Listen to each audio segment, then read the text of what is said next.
விடாது. அது நழுவி விழும் என்ன தழுவ வரும். இப்போ வேணா சமயம் வரும்.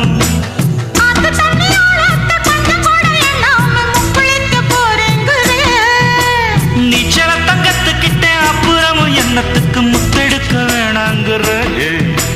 சரிதான் குடிச்ச சரிதான் இனி என்ன சொல்லி கேட்க போற நீ.